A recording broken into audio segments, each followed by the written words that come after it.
这样还没有 follow 我的 Instagram 的观众呢，请记得马上 search Alexa Daisy，然后按一个 follow，你就可以获得最新的资讯了。哟，大家好，欢迎收看本期的 Alex Tech， 我是 Alex。像如果你喜欢我的 video 的话，记得一定要订阅、按赞，还有打开下面那个小铃铛哦。我其实知道啦，苹果就是有它自己的一种魅力的啦。开卖前个人都讲它丑，可是开卖当天，我永远看到那些人潮是有增无减的。这种神奇的现象哦，通常我们就会称它为发布骂它丑，开卖抢成狗，是不是很 make sense 耶？如果有追看我视频的朋友们呢，上两期视频我都是在做开箱 iPhone 还有 iPhone 11的评测。我知道那一期的质量是真的有点差，而且错误是非常多的。不过你们有时间的话，也欢迎你们点上去看看哦。那今天我要为各位带来的就是 iPhone 11 Pro Max Midnight Green 夜幕绿的版本。其实我手上一开始拿上去的第一手的感觉就是我对它一点也不反感。我觉得它相机模组那个造型设计呢，我觉得还是非常的帅气，非常的好看的。当然啦，那一块刘海还是很碍眼啊。那除此之外呢，它给我的惊喜还是非常多的。这样我们马上来开始吧。我们先来看一看包装盒的设计元素。这一次依旧延续了苹果包装盒的设计语言，只是不同的是，这一次 iPhone 11 Pro 系列的包装盒是黑色底的。苹果一向的作风就是黑色代表 Pro， 盒子的正面不再是手机屏幕的图样啦，而是手机背面的图样，摸起来也是非常有质感的。金属边框的那一边也做了一点点的过渡了。再来我们看看 iPhone 的字样，苹果的 logo 的位置依旧没有变的。打开盒子之后呢，你可以看到里面装了说明书之类的小纸盒，然后就是 iPhone 11 Pro Max 的本体啦。盒子一样有那一个小洞洞去好好保护那一个相机模组的。接着下来就是18瓦的快充头啦。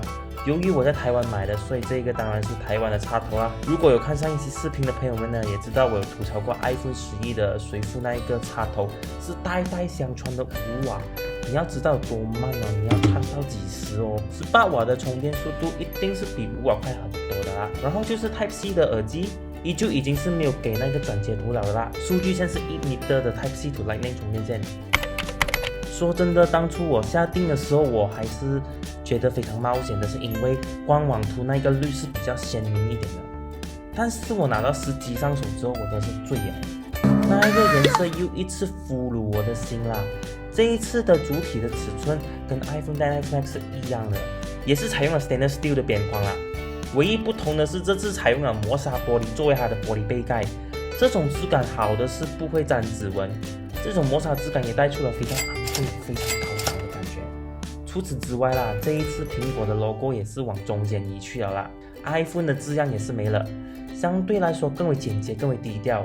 除了以上我说的这些，最容易让人家认出你用的是 iPhone 11 Pro 系列的，就是那个大到没有朋友的相机框框啦。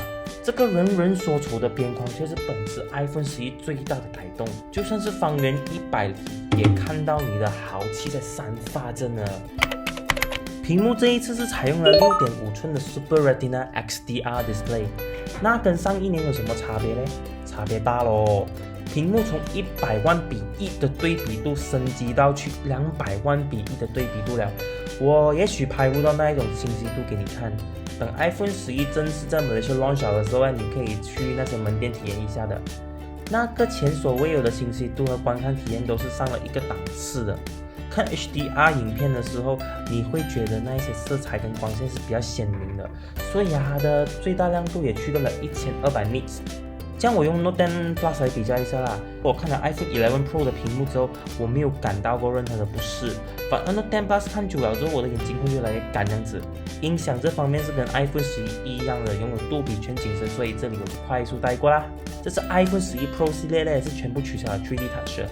虽然 Haptic Touch 做出来的感觉已经是非常贴近那个 3D Touch 了，但是那种差别是非常明显的。就比如你刷 Facebook 的时候，那个图片越来越没有了。吃鸡那个 3D Touch 模式也是没有了啦，这方面我是非常不喜欢的。那你觉得 3D Touch 还是 Haptic Touch 比较好呢？留言告诉我吧。相机这一次就厉害哦，首先有2个镜头是跟11一样的，分别是12 megapixel 的 f2.4 光圈的超广角镜头，还有12 megapixel f1.8 光圈的广角镜头啦。然后多了一个的就是12 megapixel f2.0 光圈的望远镜头啦。你们都说它那一个相机模组很丑啊，其实这里是有玄机的哦。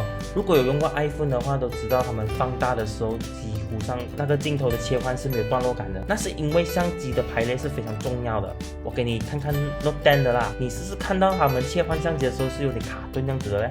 而 iPhone 11 Pro Max 的好像没有这样严重哦，那是因为比较近的相机模组的摆设，加上 A13 芯片的演算法，当你在放大缩小的时候，就不会有那么明显的段落感。这里我必须要给苹果一个赞的，因为要做到这样子啦，是需要非常厉害的算法，还有很好的软件配合，还有就是3个镜头拍出来的效果跟色温这些都要一致的，我觉得是很牛逼啊。先看看哪样长吧。拍照方面，我觉得跟 iPhone 11一样啦，拍出来的效果跟色彩都是没有差别的。总结来说 ，Smart HDR 有做好它的本分，夜间模式还是令人满意的。至于这一个没有人用的人像模式嘞，多了一个叫高色调灯光黑白的效果啦。这个效果我只能说嘞，在亚洲是非常不受欢迎、不吃香的啦，那是因为有点不吉利啦。自拍方面这一次也做出了非常大的提升。首先是自拍的话，如果你打侧边的话，镜头就会切换去广角镜头啦，这样大家一起自拍的时候也是拍到更多的东西的。这个小功能我觉得是非常实用的啦，对于那些拍 vlog 啊那些朋友们呢是一个福音哦。除此之外嘞，它这一次不管是前置镜头还是后置镜头，它的收音都是做得非常棒的。像你现在看到我这个影片呢，都是由那个 iPhone 11 Pro Max 拍摄的，不管是影像的成型，还有杂音收音的处理，我都是觉得做得很好了。这一次的 iPhone 11 Pro Max 比上次的 10X Max 多了整整5个小时的续航力。其实我有做过一个非常简单的测试啦，我从台湾回来的当天就从早上8点出去了，到半夜1点才开始起飞的，然后大概6点这样就到马来西亚了。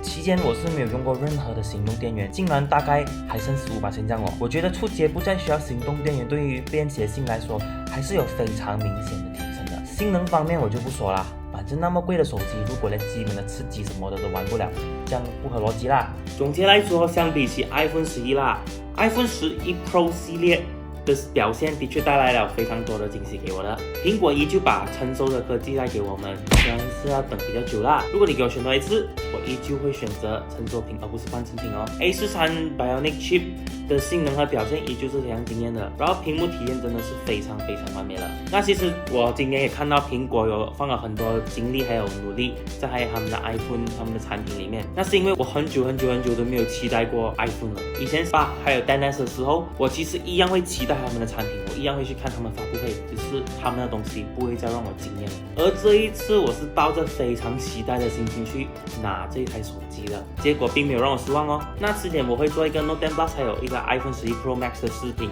做一个比较给大家参考，给那些考虑入手 Samsung Galaxy Note 10 Plus 或者是 iPhone 11 Pro Max 的用户们哦。这样今天的影片就到此结束啦，我们下一个影片见吧。